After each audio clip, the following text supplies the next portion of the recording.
It's time for Bourbon with Friends, the bourbon podcast that never takes itself too seriously. Pull up a chair, grab a glass, and remember, a bourbon with friends can change the world. Here we go.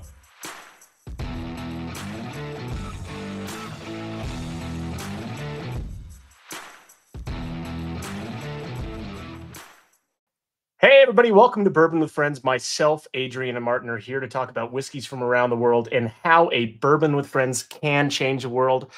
How are you two doing, Martin and Adrian? I'm not doing too bad. How about you, Martin? You know, doing pretty good. Just hanging out here with you guys on a Monday night. Very nice.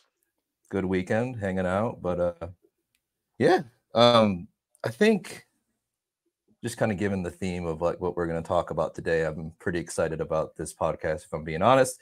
I'm a very big fan of the people who are on. But before we get into that, I would say, Brian, that we've been on kind of like a mission to convert Adrian to single malts. Yeah, I would say that's right. Yeah. So, and it's not that you don't like them; it's just that you haven't been exposed to a lot of them. I'm not versed, as I would say. I'm not very well versed, is what I would say. Yeah. Yeah, and there was a point you were blaming them for a worse hangover, or not. I was. But but the nice thing is, I feel like a lot of the ones you've been having lately have maybe started to sway you a little bit. Yeah, absolutely. Yeah, it wasn't that convincing. Well, I don't really want to give away what we're going to talk about. It's one of the ones that we're going to talk about. So exactly. So yeah, one of the ones we're definitely talking about today did. But yeah, no, we've been on like a couple of us here in the our group have been on a kind of a mission to. I mean, people like what they like, but at the same time, I feel like it's nice when you open up a whole new world of a category like myself with rum this year. It's been nice to have like a whole new category, something to open up, and having single malts now, not even just, I mean, they're worldwide at this point, but it's really nice to be able to talk today to someone very much entrenched in the American single malt scene. We have Tyler Pederson and Shane Armstrong from Westland Distillery. What's going on, fellas? Hey, everyone. Hey, guys. Great to be here. Good to be. Nice to see you guys. Hopefully, weather on your side of the world on the side of the country, I guess, is pretty good right now. What do we got? Yeah, we had a pretty big thunderstorm a couple days ago, but that's all calmed down now, and it's back to our normal kind of sunny, partly cloudy weather for the summer. So it's nice. Yeah, nice. All right, let's go. Yeah, so thank you guys for coming on here with us today. Can you start by telling us a little bit about Westland and its origins, like where it all got started? Yeah, Westland was founded in 2010 by a couple of high school friends, and they had developed a love for whiskey and wanted to get into the industry, and as they looked around, they tried to find what was available as a raw material, and we grow a little bit of sweet corn in this state, not a ton here in Washington. Rye is considered a noxious weed in some counties and is illegal to grow, not everywhere, but in some counties. And it turns out that many parts of Washington state are phenomenal grain growing regions, and on the eastern half of the state, we grow a tremendous amount of wheat, and barley is another crop that follows that rotation. And then in the Skagit Valley, north of Seattle, we also have really high quality barley crops just because of the latitude, the moisture content. It's a very similar kind of temperate climate to what you see out in Scotland. And so the barley that grows there is really, really plump, low in protein, high in starch that's convertible into fermentable sugars. So when they set out to make whiskey, single malt just kind of made the most sense in terms of the category to enter. At the time, I don't know that both of them were, and Shane, correct me if I'm wrong, they weren't both fully 21 yet. So they tried to petition the TTB to see if they could start a distillery and, release the whiskey later, but they were told no. So they kind of spent some time Matt Hoffman went to Heriot-Watt and a university in Scotland and kind of studied the more technical aspects of distillation. They visited as many distilleries as they could and really developed a plan of what they wanted to be. And so they really took a lot of influence, not from just the raw materials that are here, but also the kind of cultural provenance that we have here in Washington. It was an epicenter of craft brewing in the 80s. And so they took from that a deep dive into how can we make a whiskey with more compelling flavors. And so the use of specialty malts is something that they borrowed from the brewing community. These specialty malts are roasted and kilned to higher levels, giving you more Maillard reactions that have the caramel and kind of vanilla and really big malty flavors that come through in some of our flagship whiskeys. We also use a Belgian Saison brewer's yeast, sacrificing on yield as we do with those specialty malts because they're just not converting as much starch with this yeast strain. The specialty malts don't have as much convertible starches. And this yeast strain, the SAF ALT 58, is going to convert and give us about 8.5% ABV after 8 days. And that whiskey is, again, a nod to the brewing history. And we age whiskey in new American oak in the American style. And in 2011, they started laying down the first barrels. And, we're here over 10 years later and kind of helping to lead the category of American single malt, and really one of the first whiskeys to put that on the label, and not the first to make it by any means, but one of the first to really proudly say that this is something that deserves to be recognized as its own unique type of American whiskey. I'm really glad you said the part about the leaders, because that kind of leads me into my next question. With what Westland kind of being a leader in the single malt world, do you have a distiller or distillers that you kind of look to give you inspiration, or have looked to in the past, like distillers or makers such as Stranahan's, Del Bach, those types of places? Not really in the U.S. for me. I mean, this is kind of a coincidence because Bruichladdich is also owned by Remy Cointreau, which purchased Westland. But they were always an inspiration of just doing for a while whatever they wanted. They sort of put out a lot of different releases and didn't really have to have restrictions and weren't held back by like what the norm was and where they were making whiskey. So that was inspiring to me. I think I found inspiration in just the historical context of how the different regions operate. So like in Scotland, the trading of barrels back and forth between distilleries, different houses is somewhat commonplace. In America, that happens to a degree, but you have like distilleries like Four Roses that uses different yeast strains to create the variability they need in-house. In Japan, you've got the Nikka distillery and the Suntory operations, and they're not trading whiskey back and forth. So they each in-house have to have a kind of system to give them consistent quality whiskey, but also the variability that they need to make really a broad spectrum of flavors to kind of entice the palate. And so I think I've learned a lot. We used to be originally distributed after we were self-distributed by the Anchor company, and Nikka was part of that. And so we learned a bit from their practices, and I started drinking a bit more of their whiskey after that, and really gained an appreciation for their approach to flavor development in the glass and just creating variability with a finite amount of resources. Nice. Okay, I have one more question, and then I'll let these guys kind of dive in. But my interest more lied in the finishes that you have. So based on the cooperage you've used and some of the newer items coming out, like your beer cask finish, your wine cask finish, what made you choose those? And is there a reason you chose them, or? Just the cooperage in general for our new oak too. Yeah. Or just the finishes specifically. Yeah. So we use. Yeah, sure. From ISC, we get two types of new oak, Cooper's Reserve and Cooper's Select, both of which have air-dried staves, which was kind of a big turning point in the early days around cask like 200 something. We were noticing they're getting a little bit over tannic. with the classic kiln dried staves. So we switched to these air dried, which breaks down some of the tannins during this air drying. And the Cooper's Select is more of the bourbon style, so with a heavier char, and the Cooper's Reserve has a lighter char on it. So those are our new oak ones. We have a split like 50-50 on what we fill. And we also refill those, which is really cool to be able to refill your own casks that fit somewhere in between a new oak and a first fill bourbon, which is kind of, they're almost like my favorite casks to work with because I feel like no one else has them. And so with the beer and wine, it's just an extension of, making a whiskey that expresses where we are. And like Tyler said, Seattle is known as a brewing hub. It was basically all I knew about Seattle before I moved here, like 13 or so years ago, was that there was beer there, and it was good beer.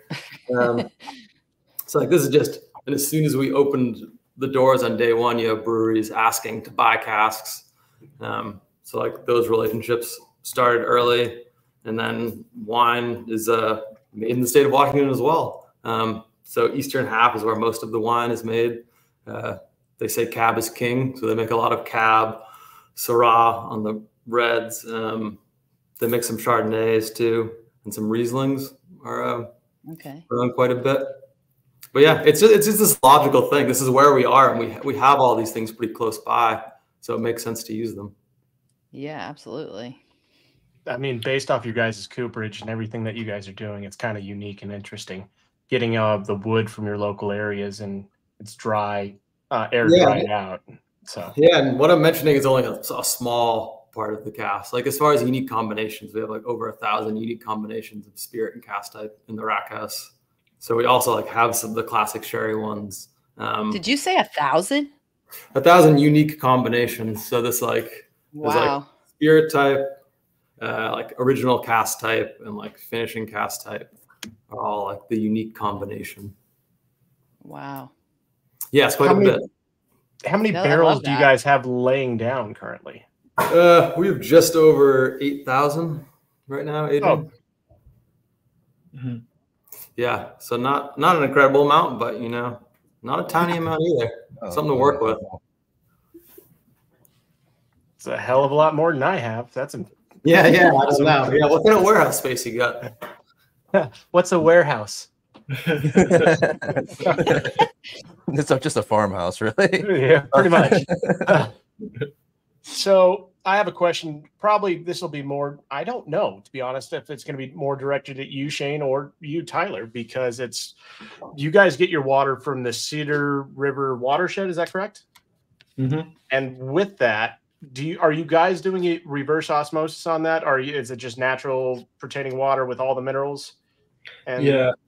At the distillery, we make all of the new make spirit, and that gets shipped off in bulk to our bottling and maturation facility up north in the Skagit Valley. So it's two separate water sources for those parts of the process. But up until from mashing all the way to dilution to barrel strength, that's all done with the Cedar River water. And we're not doing anything to it. Like it's coming off just excellent in terms of brewing quality and everything we need. It's an interesting watershed because it's been managed for quite some time, over 100 years now at this point. So there's no recreation, there's no logging going on nearby. So it's a pristine water source, and the shape of the valleys are actually pretty gently sloped. And so when there's big rainstorms like we had just a couple of days ago, it's not kicking up a bunch of sediment that then needs to be filtered downstream. So it's one of the least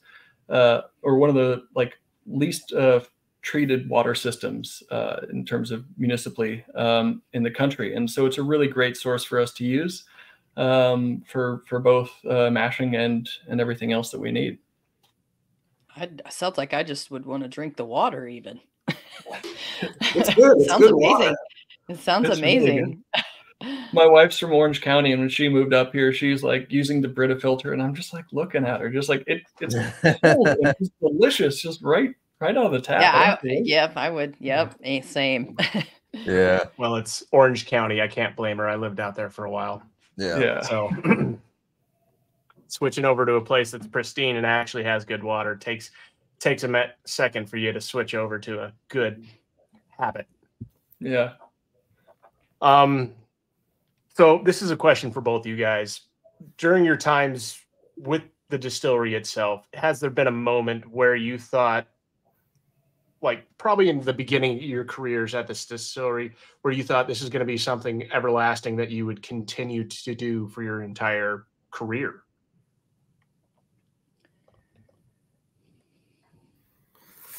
Yeah, I mean, I don't know if there's a particular crux point, but I was like always sort of interested in process and the way that things are made in a fundamental level. And then if you put on top of that, then you're making something that's meant for people to enjoy. And like they also can have their own preferences about it, and you get direct feedback that's very simple. Like they taste it and they're like, oh, this is really good. And then, I mean, that's kind of like the pinnacle of it. It's like, oh, I made this thing, someone likes it. It's pretty fundamental for me. So I think that moment probably came, back in 2016. I got an opportunity to go out and visit one of the fields that the barley was being harvested that we would be using the next year. And getting access to that level of like direct connection to the farmers in my supply chain, and being able to ask them like how your day was, like what are you planting, and what are your challenges, and what do you like. I didn't ever have that real opportunity with any of the food I've ever eaten, outside of a couple of farmers markets or something like that. But even then, you're still removed from that sense of place. So when I was there, it really kind of clicked that, one, this was a company that was investing in my opportunity and my ability to connect with this and to grow. And I saw that as aligning with all of the things I already wanted to do. So it's a pretty easy decision, that this is a company I wanted to be with at that point. Well, that's kind of amazing. Both your guys' different viewpoints, right? So Shane, you came in wanting to provide people and give a good story behind a spirit or an educational side. I would presume coming from an educational side to an extent with a psychology background. And then, yeah, I did do a little research on you guys before. Slight research. Yep. Yeah. Slight research. We did. Yeah. Talk about like, it's like battling for like a useless undergrad degree. Is like double majoring in English and psychology. They like collide at this point, like useless just as an undergrad. I mean, I learned something, but it's not always applicable. You know what I mean? Well, it's good ways to get selling points out there and maybe change someone's perspective and how to sell them the correct stuff. It's almost like reverse psychology.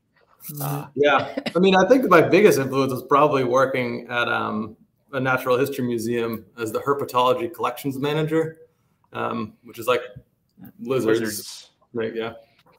I looked which that is a up lot too. of organization. Yeah, a lot of organization, and like these like splitting up and grouping of things in whatever family, species, genus. Like this concept of organization stuck with me. I was saying, it makes it understandable why you're the blender. Yeah, I mean, it is like, yeah, it's just like a way to think about things structurally and how they fit together and relate. Yeah. Well, going off of that and going off of both your guys' stories now, let's go into these fine spirits you guys sent us, the samples. The Collier, the beer cask, the wine cask, and the flagship. This is when we drink. So Oh yeah. So we're a little curious on where you guys think we should start. We figured with the Collier, since it's probably not. Yeah. Like from a story perspective, flagship makes more sense, but like Calere from a profile standpoint makes the most sense. So we'll start there and then we'll kind of like rewind. Perfect.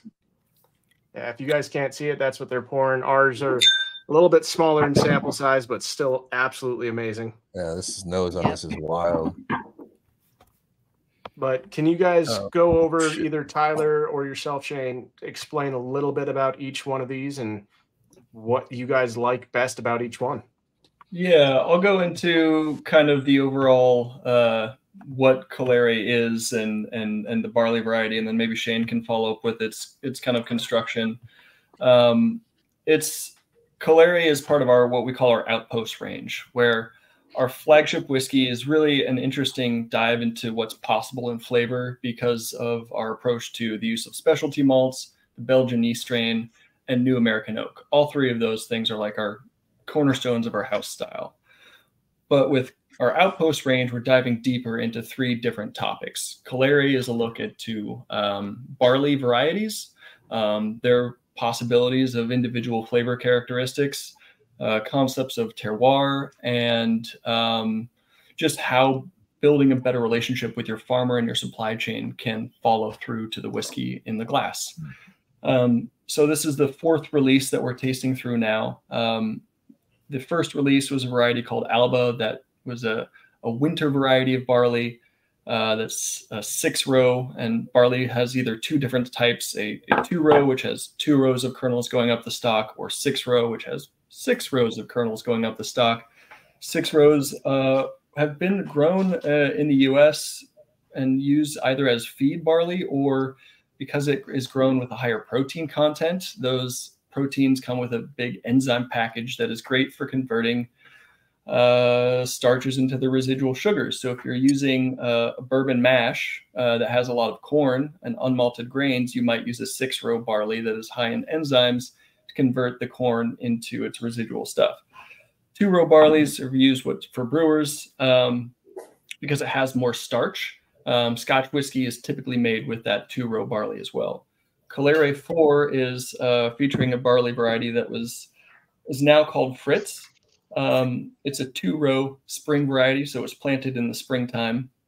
And it was originally called NZ151 while it was being developed in its breeding program. And as its breeders got closer to releasing it, they called it Richard. And then they realized that it got a nickname that nobody liked, and they didn't want people to so they renamed it to Fritz. I know. Yeah. I know. And so Calere is all about celebrating really the possibilities when you're looking at agriculture and allowing the changes to carry through. So working with small farmers, small malt houses allows us to preserve the identity at every step of the way. We've distilled almost 35 unique barley varieties at this point. And so each release is looking at a new variety or a new terroir, and this variety, Fritz, really stood out to us. And maybe Shane, you want to comment on some of its kind of why you selected it and some more of that. Yeah, because it's great. Like before we do that, do you guys want to spray down some tasting notes? I'm interested in what you guys are getting. Yeah. Oh, okay. I don't have your certification, but I'll shoot off. No. I mean, you have a functioning nose, right?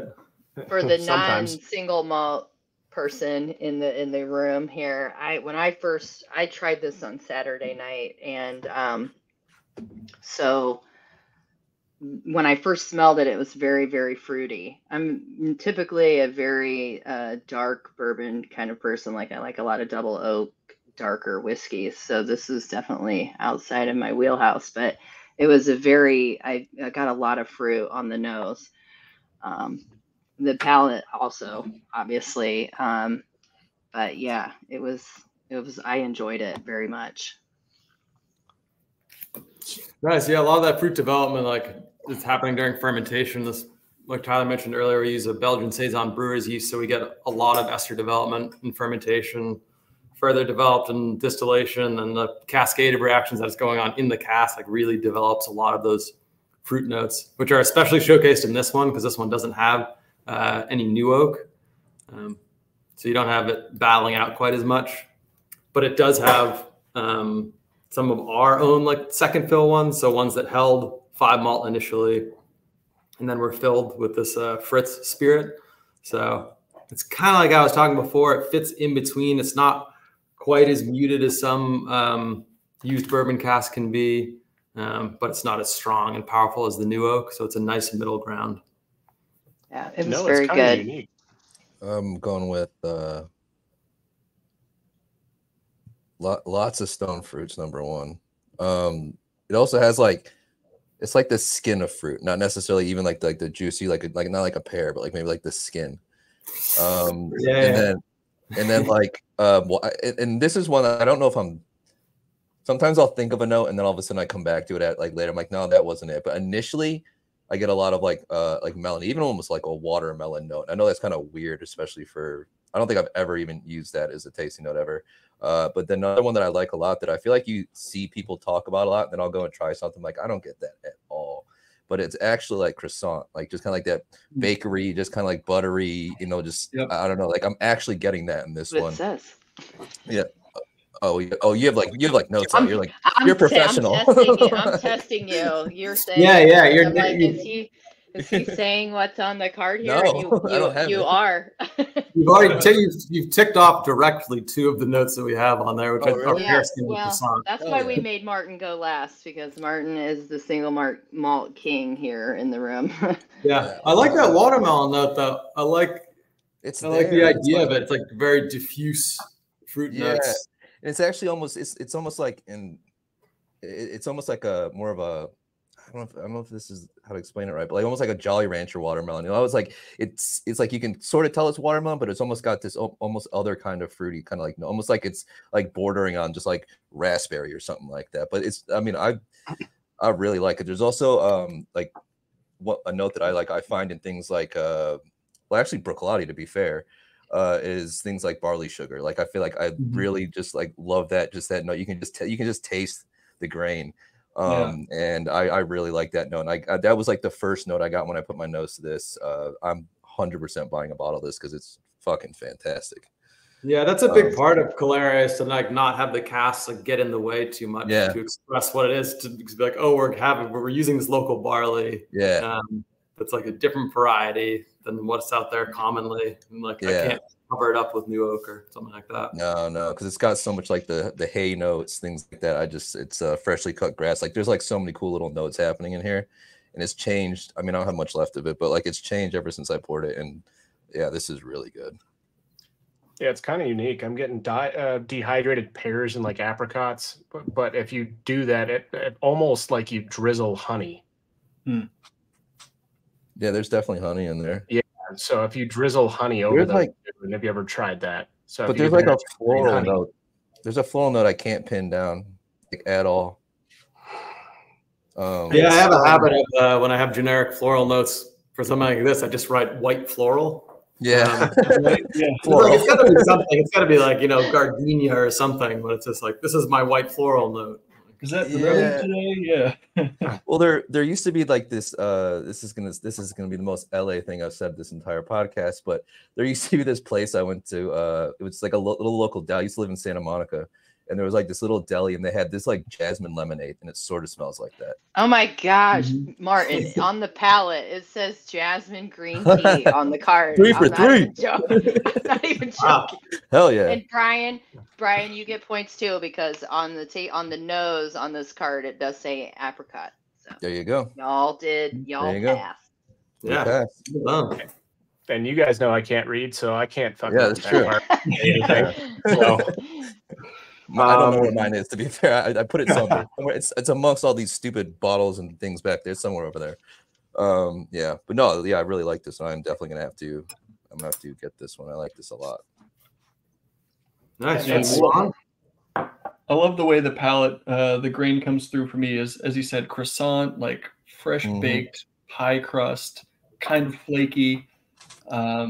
It's just a really nice, clean whiskey. To me, it's one of those whiskeys that is I'm really incredibly proud to make because it's so hard to make a whiskey that doesn't really have a lot of new oak influence to kind of stand behind if there's anything askew. And it's just a really delicious grain forward whiskey with beautiful fermentation notes, and it hits all the right notes for this kind of time of year.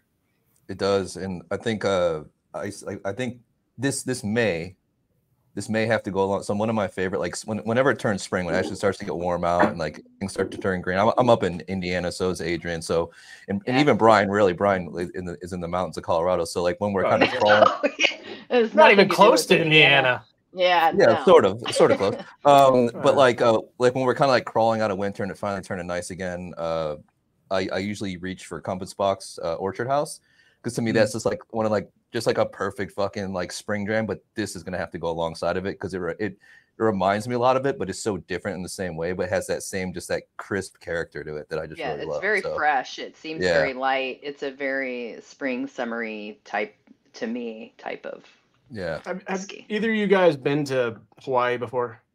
No, and had edible hibiscuses they add in the food. Oh yeah, that's what I'm getting. Oh yeah, I like that. No, I can see that. That's a cool note.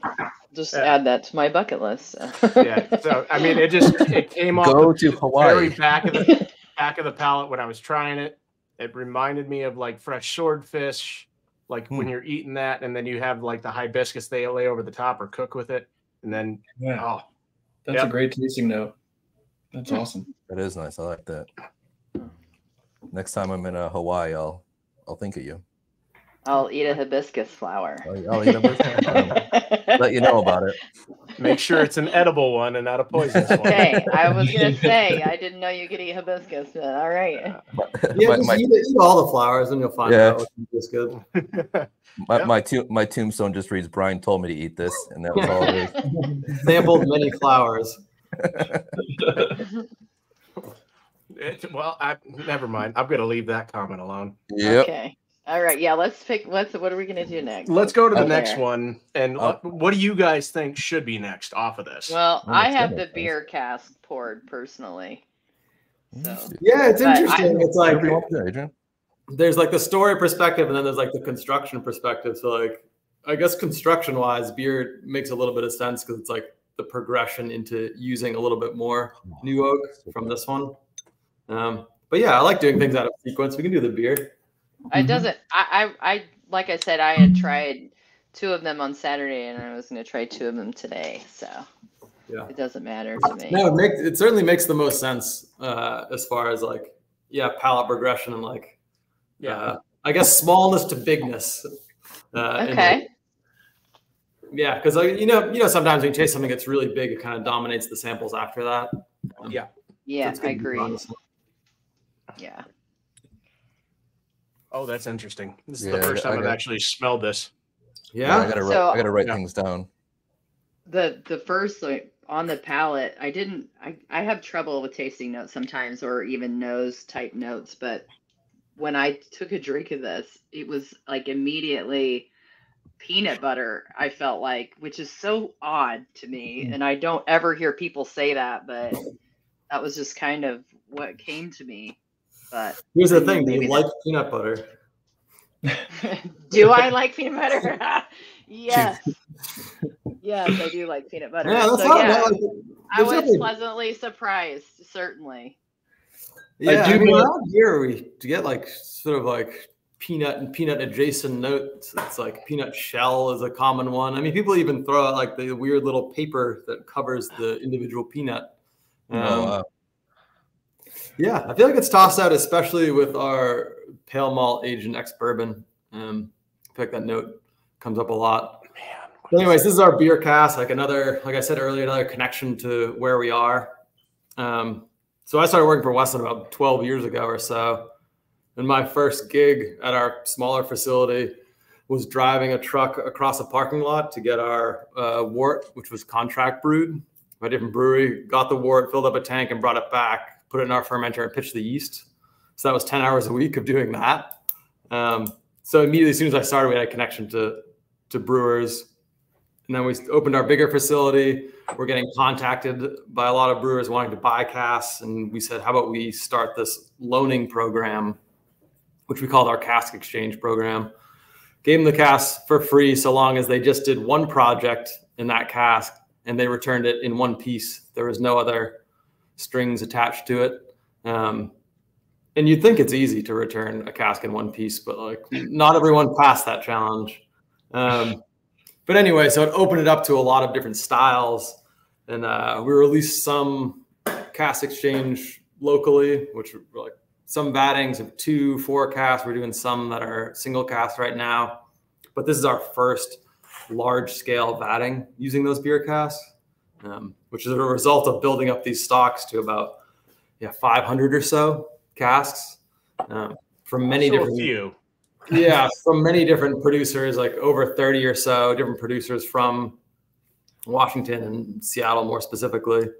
Yeah, doing what they want, making really good beer, and we get to reap the benefits of it. So this one, like I said, leans more towards pale malt that started in either ex-bourbon or ex-rye casks. So over 80% is that, and then it was finished in a beer cask. And then the remaining was 5 malt that started in new oak and then was finished in a beer cask. And all of these finishes are 4 to 5 years. The minimum age is 8 years. So it's 8 and 9 year old spirit. Wow. So one of our older releases for sure. What do you guys think? The nose is amazing. Yeah, I got I'm notes. trying to get into, like, there's so many different notes. I can't even Come on, help a girl out. I want to hear about them. You want to hear about them? I can tell you. Yeah, I'm learning still. Yeah, Martin, why don't you go, and then I'll come in with some terrible answers at the end. So immediately, like I mean, I've had it poured here for, however long we've been on right now, about 30 minutes.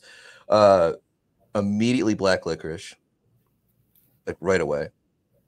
Kind of behind that, I think some of I'm assuming it's probably coming more from some of the stouts influence on that. It's like just baker's chocolate, just bitter chocolate. Behind that, there's like a coffee note, definite coffee note, which again could be me being more sensitive to the stout, I guess, aspects of it. There is a stout. There is. Here. Yeah. There has to be. I don't know. Those are the three that are, like, to me, like the most powerful. It's very malt forward, obviously, and it's very good. And I have to go on the palate now because I actually haven't had a sip yet. I mean, straight off the nose, I'm getting sweetened pineapple. So I'm getting that high pineapple ester coming right off of it, and then you're getting like a back end with almost like a cherry malt or like chocolate covered cherries.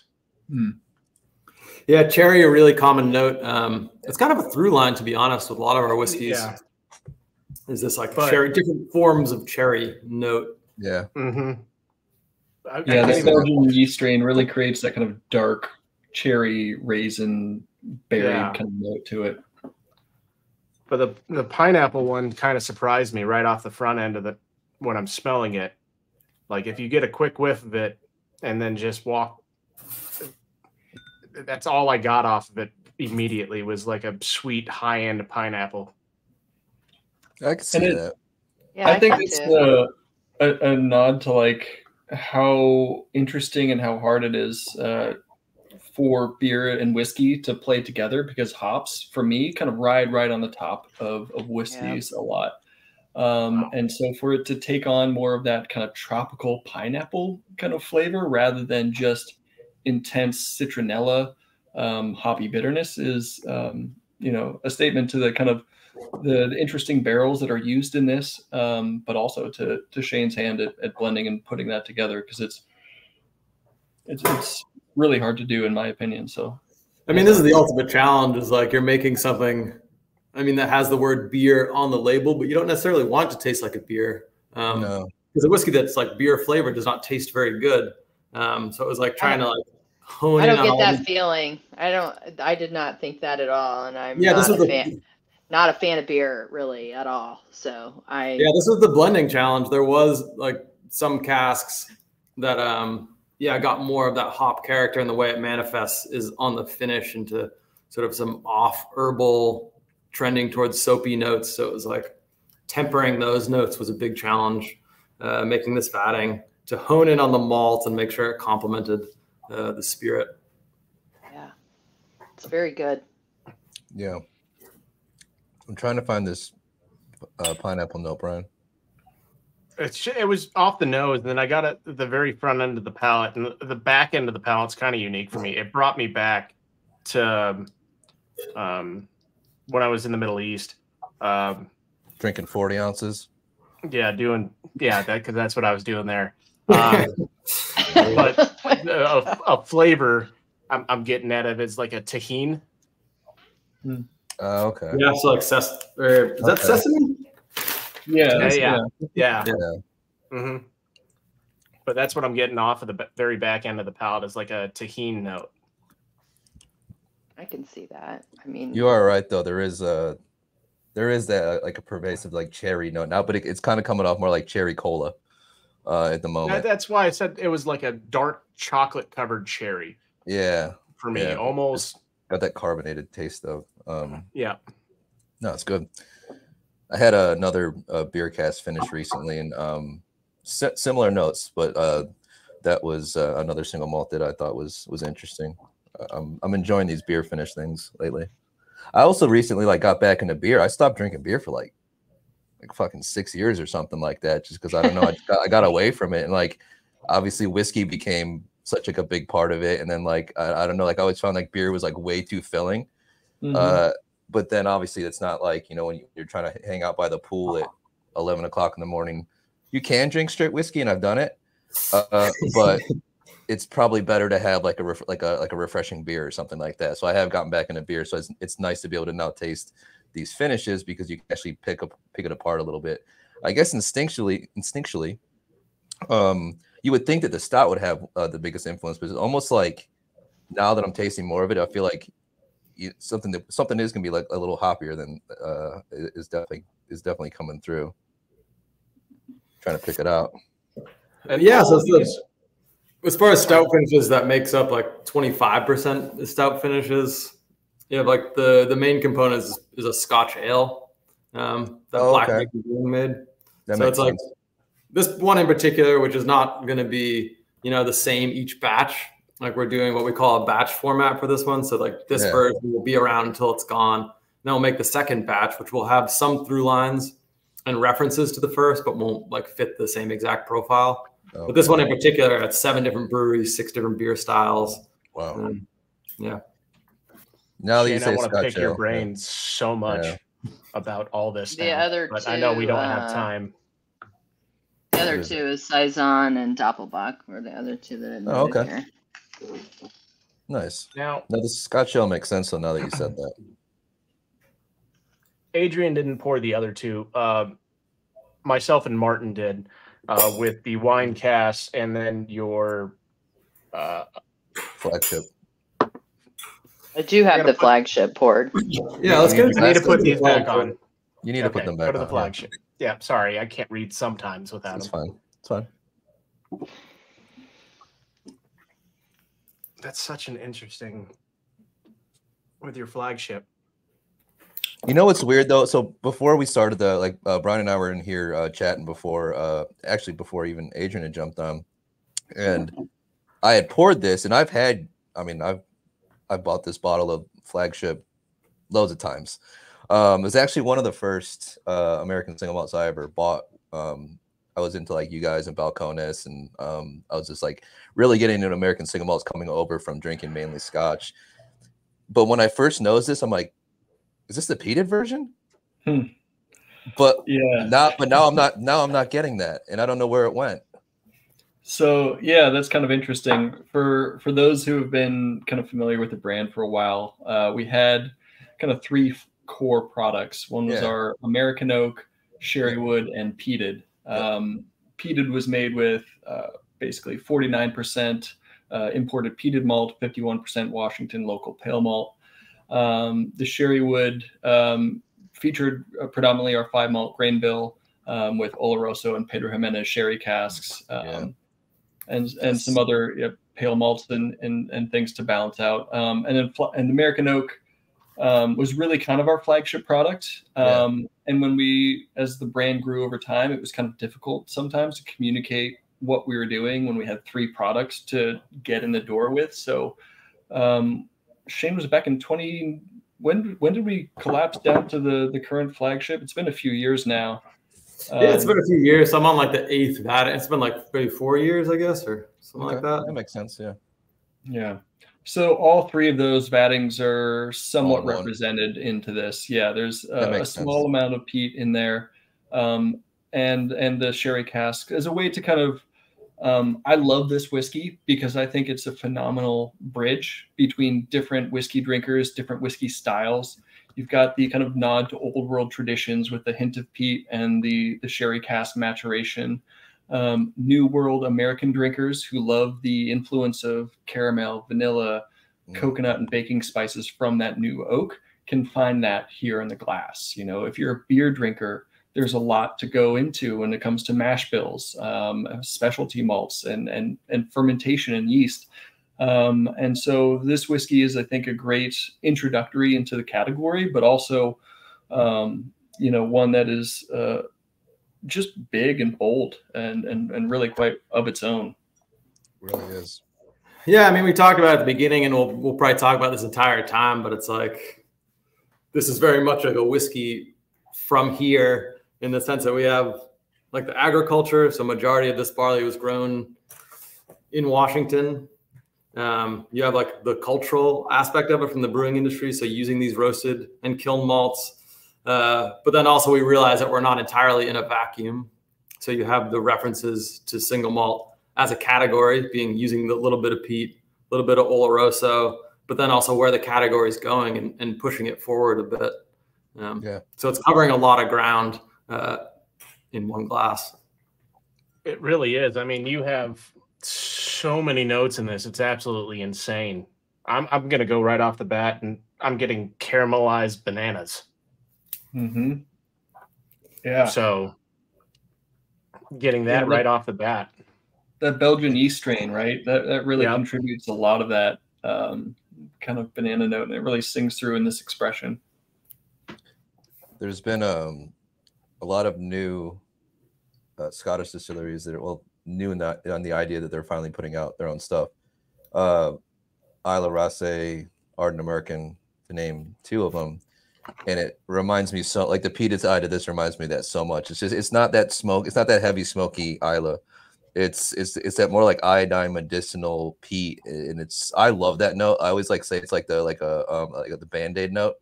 Mm-hmm. But I love those notes personally. I almost like those more than like the super campfire notes. I really love that, just like that coastal, just really just briny peat note. And like that's when I smelled it, I'm like, whoa, like this is familiar, and it's very good. So yeah, lots of that, like I said, salty, like that kind of salinity, briny. But then behind that, you still got like all the citrus fruits. I'm getting a lot of peach, but juicier peach this time, not just kind of like the like I know I said pear skin last time. This is probably more the meat right there. Yeah, that's what I'm getting from it. I mean, you're not wrong. I was comparing this earlier to right off the nose. I was getting like it was between a Highland and an Isla Scotch. Yeah. So getting those two, combining it together, making a baby, then bringing it to the U.S. and then adding some other notes to it. Yeah. At the same time, it's creating Martin is pretty much what it was. That is actually how I came to be. Yeah.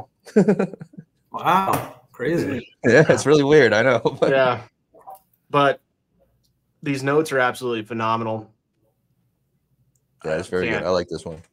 What do you think of it, Adrian? So Martin made the comment that it wasn't as smoky for him, and I thought, you know what, I'm just gonna keep my mouth shut. No, for me, I haven't tried a whole lot of peated stuff at all. So when I tasted it, that was very much what I got. Like I felt very smoky to me, very much like it was, I don't know. I don't want to say burnt because that kind of gives it a negative connotation, but because it wasn't a negative taste. But I did get a lot of smokiness for me. I mean, there are some things that taste good burnt, like a burnt marshmallow. Well, true. Yeah, I agree with that. And you're not wrong. I just, being so kind of new to single malts, I think I'm going to give pretty basic tasting notes, and maybe I'm going to pull out or taste more of something than other people would because they've tried more scotches or single malts. You know what I mean? Yeah. Yeah. I mean, the way I think about it is like sort of outside of specific tasting notes. I'm not the biggest fan of like a very precise tasting note. As I like to think about the arc of it. So if you think about the arc of this one, initially you're getting like fruit and ester on the nose, which blends with sort of the Oloroso dried fruit character. and then it goes into the malt, and it starts to like sink it down and taper off a little bit on the nose. Then you get it on the palate, and you get the kick of peat, which you're finding to be a little bit burnt. Which I don't know. It's like I don't think there's a negative note. It's kind of like experiential in your own head, whether it's like positive or negative. It's very different. Very different than anything I've tried. So that's exciting to me. That's exciting for me because I think we were just talking earlier about broadening your palate being a real thing, you know? So. Yeah, it is. And I can officially say I just purchased, I'm about to purchase everything that you guys have on your website available. Appreciate it. We're shopping right now. I really am.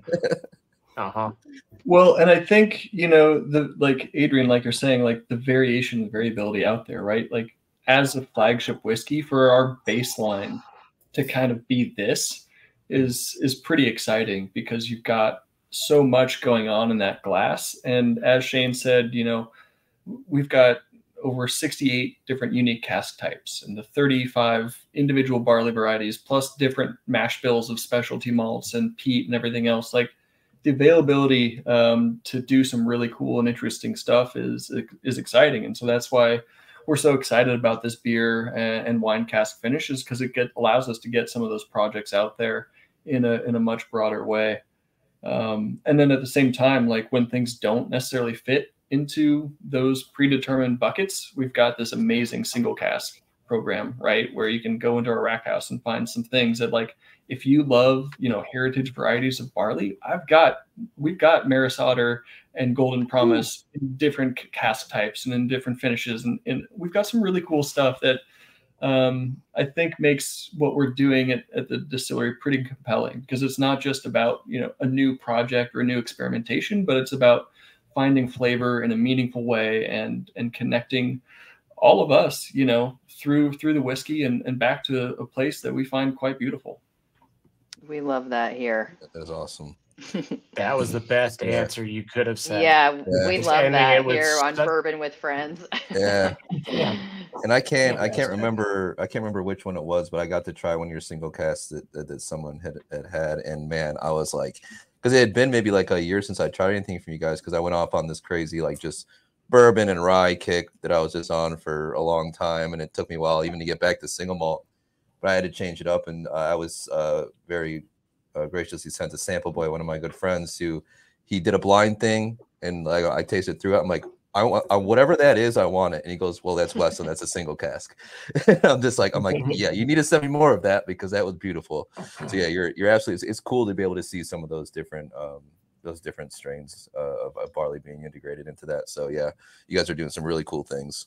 I'd be a kid in a candy shop doing that kind of thing. So we're in a whiskey shop, I guess. So last one, if you guys want to just run through it with the wine cask. Martin and I both poured it, and we'll do some quick sips off of it. Adrian's doing it as well now. Yep. You didn't have to, Adrian. Peer pressure. Well, when in Rome. Wow. Yep. Right off the nose. Take shots at the bar. That is... Ooh. Do you have a vat I can just drown myself in this? Because I would. This is sort of the general character of this, is like comparing the structure of this versus the beer one is like a very stark difference. Like this one is like very all engulfing. Like there's no questions about what's going on. It's a very consuming experience. Whether the beer one has a lot of little peaks and valleys. This is more like, you know, jumping in a very cold lake or something. No, I love this. Ooh. I wish I was more of a wine person, because I would try to figure out what was in this. I'm not a big dry red person, so this was not my most favorite one out of the bunch, but this is, I'm guessing, Cabernet Sauvignon. Yeah, got some Cab, got some Syrah, some Petit Verdot, some Tempranillo, and then like Bordeaux style blend from Washington. I was gonna say that Bordeaux right off, like in the very back of the nose. You're getting that. It's very prominent, but it's almost it has a different note, and I can't really pick it out. Yeah, so the base spirit on this is like more similar to Flagship than the beer one. So 60% of it, 5 malt, aged in new oak, and then finished in wine, and then some pale malt that either started in ex-bourbon, finished in wine, or full-term maturation in a wine cask. So it's like the 5 malt in new oak is it's a fun tool to work with, especially for finishing, because it's such a big spirit that it can stand up to being finished in something like a cab cask without getting washed out. So you have these two competing notes of the maltiness and the new oak versus this red wine, and they find a really nice balance. I got it. Baked Alaska. Hey. That's a nice finish. That's what like literally on the nose. It was in the very back of the nose and the very start of the palate. I got Baked Alaska.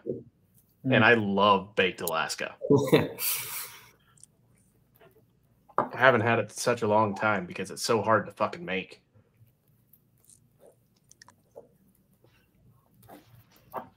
Wow. Yeah. Yeah. Yeah. If you had our old Sherrywood expression, right, I think you're going to find familiarity in those kind of dark orchard fruit notes that were had in that Sherrywood expression. So yeah, it's one that I'm really excited about to be able to have and put out there, because it is such a big contrast to the other whiskeys. And so if you like big whiskeys and you're looking for something that's going to pair well with your dessert or something coming off the grill, that might be the one to pour. Yeah. That's a good point to make. I can see this being very good as like pairing with your meal, more so. I mean, I'm having a cigar after this, and I'm saving the rest of that for that, because I just feel like for some reason that's not a bad idea either. Yeah, that's absolutely amazing. Thank you guys for sharing all those. Yeah, that's really good. And if you guys haven't bought any by this time in the podcast, you need to go. This is the time to do it. This is the time where you guys go and to Westland Distilling. Well, I'll pull up the website directly. Exactly. WestlandDistillery.com. There you go. Go on there, go to shop nationwide and purchase their products. It's there. You need to do it. It's amazing. Or find out where they have it locally, and also go there. And if you live in the area, go check them out. But yeah, no, honestly, it's so we'll say you can pause this right now if you're listening. Go buy it and then come back, and then. But no, honestly, this is really good. It's cool to like revisit you guys, because like I said, like I had been on a bourbon and rye and wheated kick for a long time, so it's nice to come back to single malt. And you guys got to think. I mean, even from like when it started to like now, like the American single malt scene's crazy, right? Like, I mean, it's on the cusp of hopefully becoming a category. Yeah, I mean, I put a few right behind me that are coming up, so. I mean, that's got to excite you guys. We're so close. We started the American Single Malt Commission back in 2016 with, I think, 7 other members. Now there's over 150 in the commission and over 200 producing the style of whiskey in the country. So it's grown, and the big distillers are getting into the game, and we take that as a sign of confidence that what we're doing is the right thing. You guys are absolutely doing the right thing, and thank you for doing that from another someone who works at a distillery. I can't say I'm a distiller. I'm not that knowledgeable. I just know how to sell shit. But that's part of it. That's part of it. If you don't sell it, we can't make it. Yeah. Well, again, thank you guys for what you're doing and how you started it, and hopefully the TTB will listen and get everything finalized somewhat in the near future. Yeah. So it's time. I know it's time. We always have this one question we have to ask every single person. Well, now both of you guys. Or people. When it comes to something random and throw you guys off completely.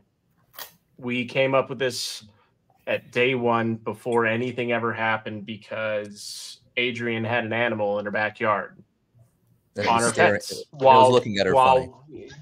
while we were recording a podcast.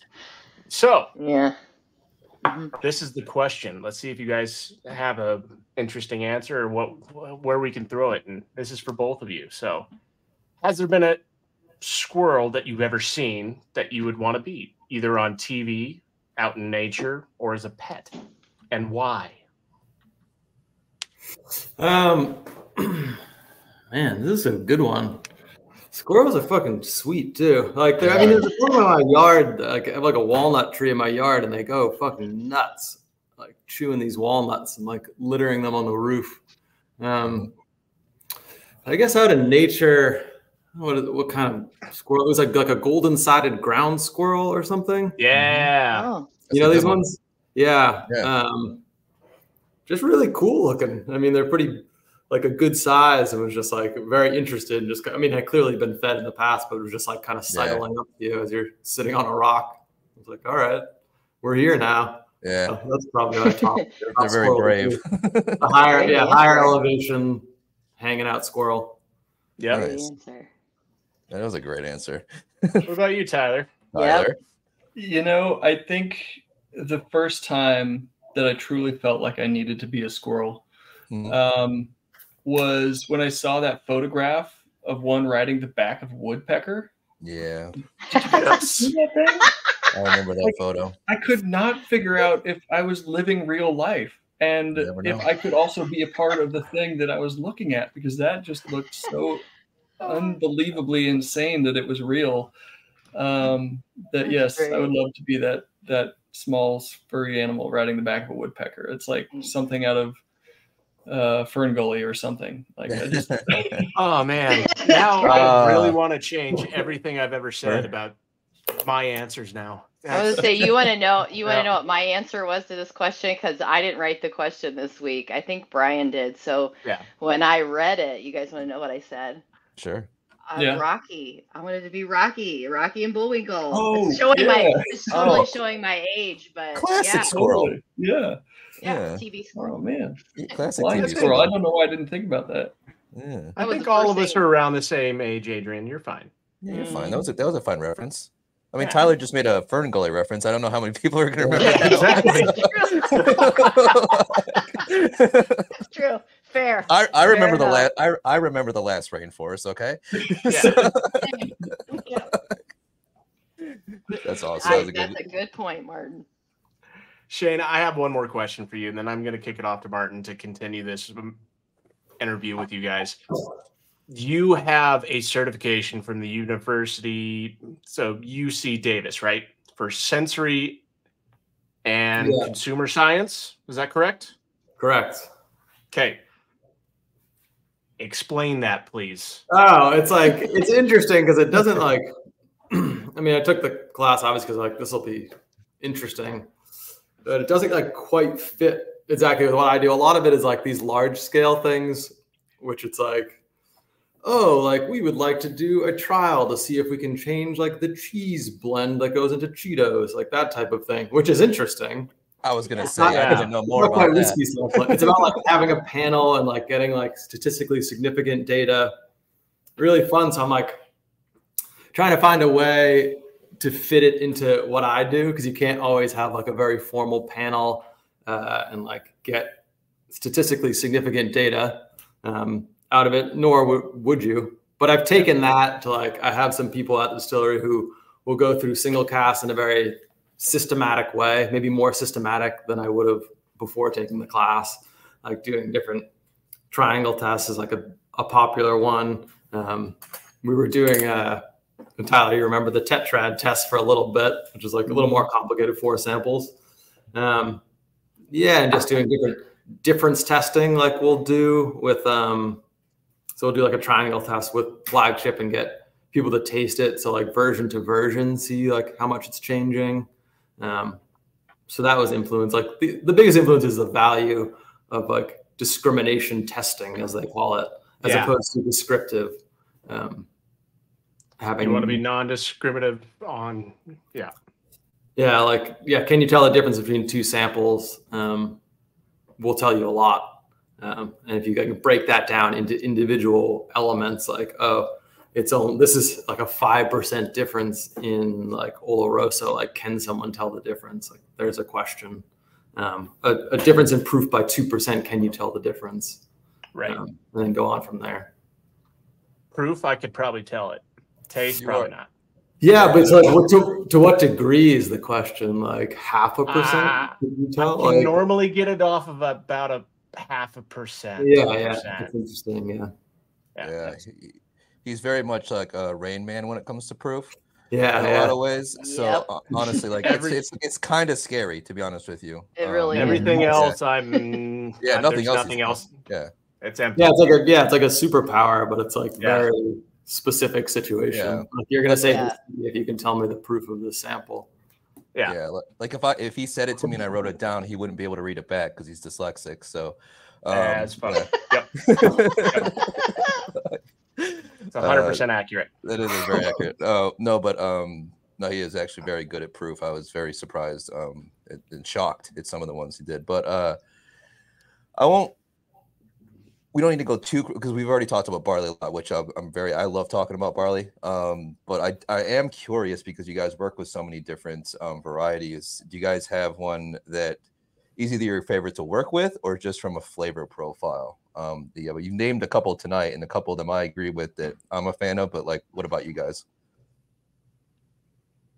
I think my favorite profile is not my favorite to work with because of how difficult it is. So we've distilled a variety or these varieties called Purple Egyptian for a number of years now, and it's a purple variety. It doesn't have an outer husk, which is pretty essential for the brewing process, because when you grind up the grain, you preserve that husk fraction. It settles to the bottom of your mash tun, and then you filter all of your sweet, sugary wort through that filter bed, creating a clear, cloudy extract. Without that husk intact or available, it's very difficult to lauter to get all of your liquid filtered off. You get a stuck mash, essentially. This grain, the Purple Egyptian, is only grown by one farmer that we work with.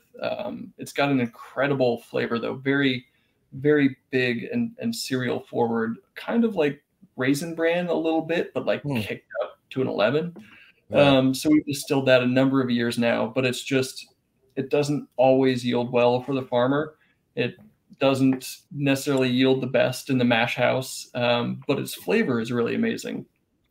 So I think that's a great project, and I'm going to try to continue to work with it. But when we find something like that, we refer those genetics to the breeding program that we've been funding for the past few years. And they will then introduce those genetics into modern elite varieties that are, disease resistant, yield well for everybody throughout the supply chain, but then can kind of preserve some of those flavors. Cool. Nice. I love that. Yeah. I have like a particular favorite. We have made, like, how Brooklady has their bear barley release. We've done some bear barley, and that was interesting as a standout. What I'm intrigued by is, like, we've done some Pilsen malt, which is like, it's a pale malt. It's like very subtle differences in the mash house, and just an impact that can make is intriguing to me. And we've done like different boutique varieties in like a Vienna style, and the impact that can have, which it seems really subtle, but it comes through in the spirit, and then it gives you, a lot of tools in your toolbox. Nice. No, we can get nerdy for a second, right? Sure. Because I like this, and I know the people who listen to us and all of us three enjoy Brian working at a distillery. Adrian, on the weekend you work at a distillery. I wish I lived in a distillery.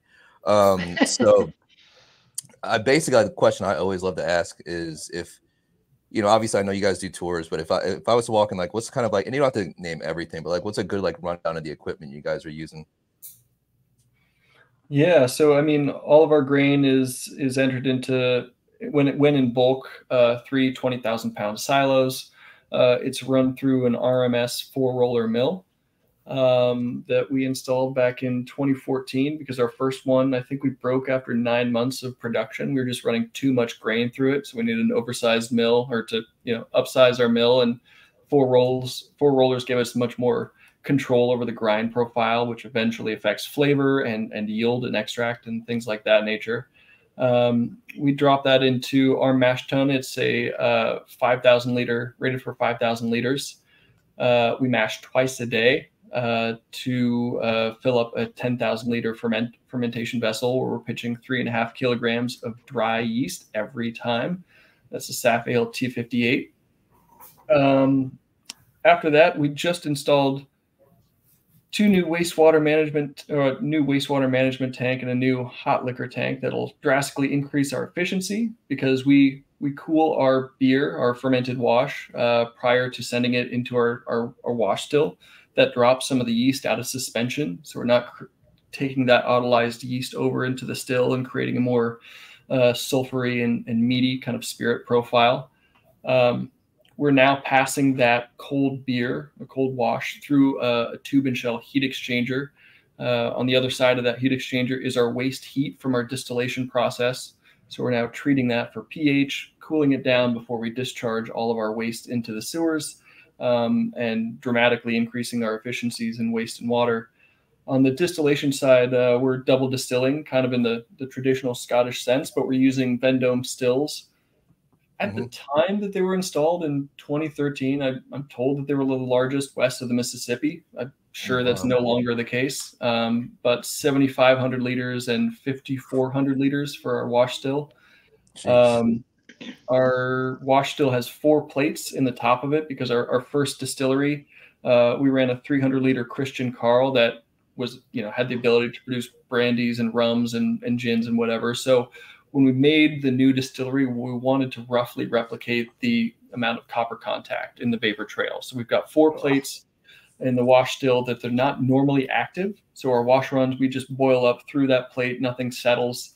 After a 6-hour wash run, we do that again to drain the second half of that fermenter. All of that washes at 8% ABV.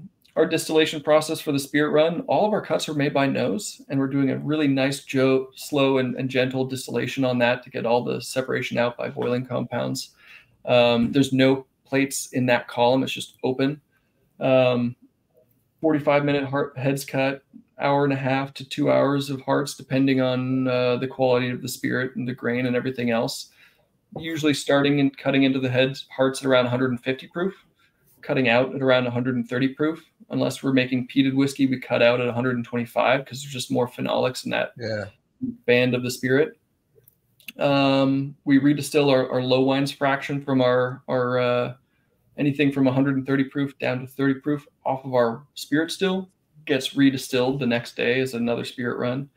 And eventually we run out of tank space for our heads and tails storage. We redistill that in our wash still, activating the 4 plates, pre-condensing everything with a deflator, and then really kind of slowly controlling what we're collecting in terms of distillate. From a charge of 1,300 gallons of our faints, we call it, the waste distillate, we're saving maybe 70 to 80 gallons of usable hearts every week that's kind of folded back into production. So we're using about 5,400 pounds of grain every day and making about 5 barrels of whiskey every day, depending on dilution.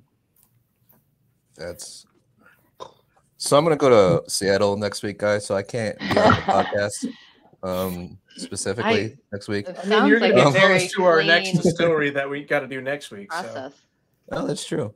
But yeah, I'll be there. No, that's awesome. I love the rundowns because I feel like it gets a little peek behind like what goes into production. I feel like it's an overlooked thing, and my favorite thing is walking into a distillery and just like looking at everything like that and see what kind of stills you guys have with like the mash tuns, washbacks, and like that's just something my favorite thing personally. So I appreciate the rundown.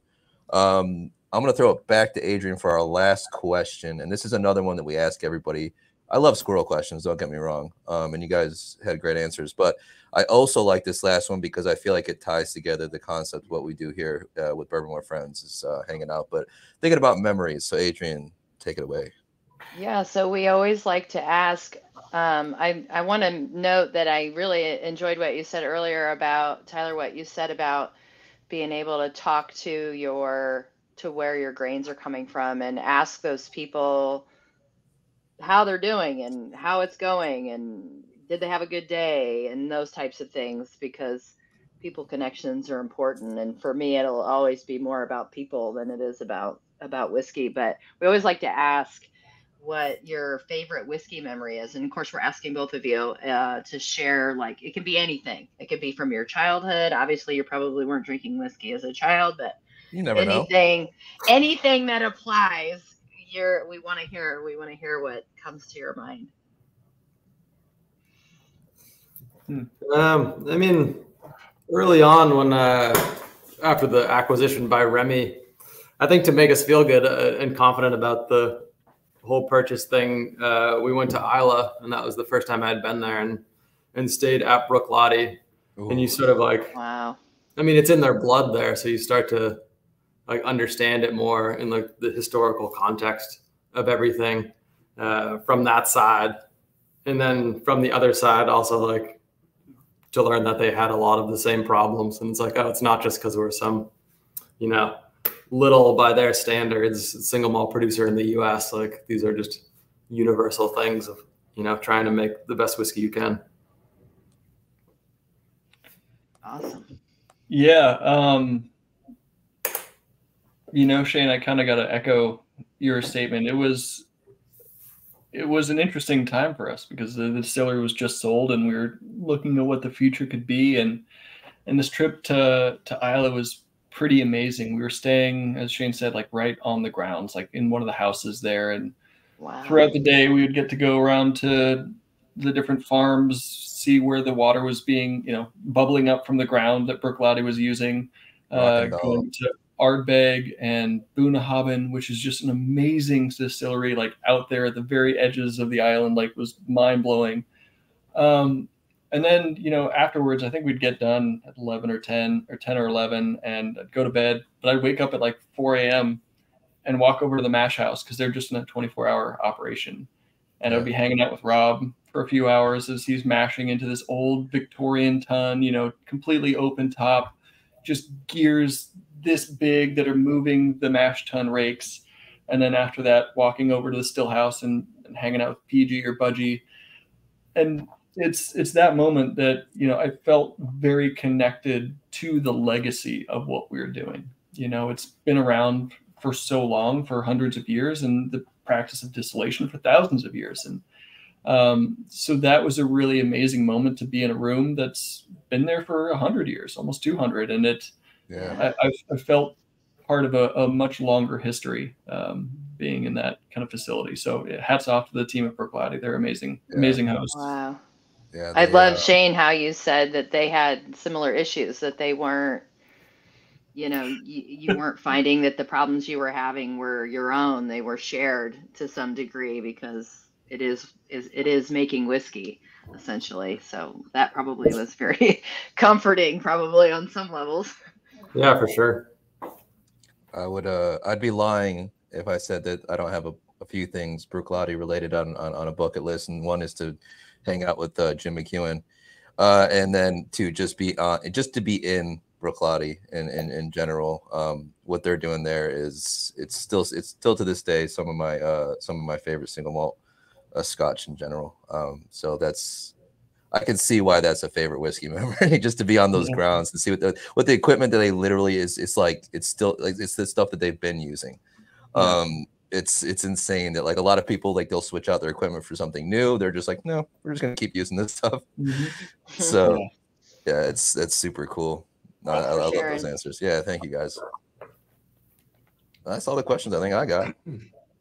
You guys, thank you so much for joining our podcast. Thank you for everything that you've shared with us today, including these 4 amazing samples, your guys' stories in general, and how you came from starting out somewhere smaller in this one distillery and then growing to the positions you're currently at as master distiller or head distiller, whatever you would like to be called. Tyler, I don't want to put words in your mouth. Some people don't like it one way or the other, so.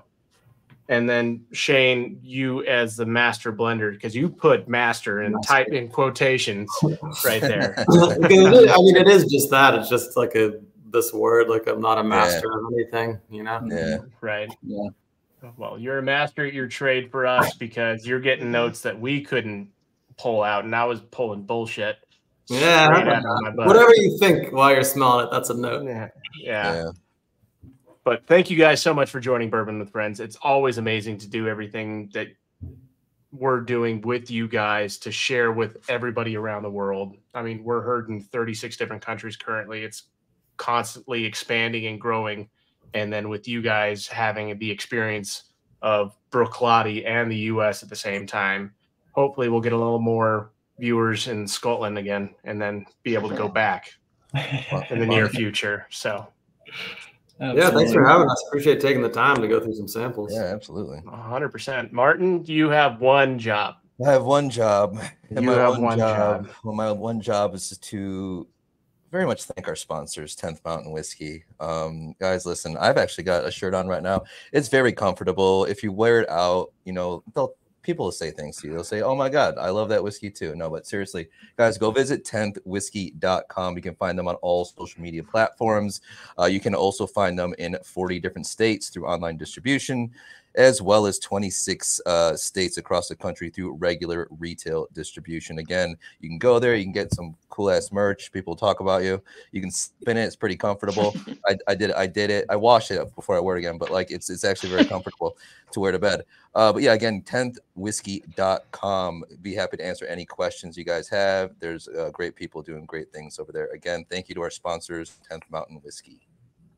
All right, guys. Thank you so much. And again, everybody who's listening, wherever you're at in the world, remember, a bourbon with friends or whiskey can change the world. Have a great night or day. Thanks, y'all. Cheers, everybody. Y'all. Cheers.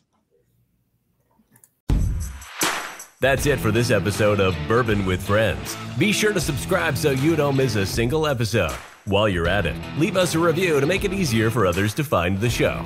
You can also check us out on Instagram at BWF Podcast. Thanks for listening.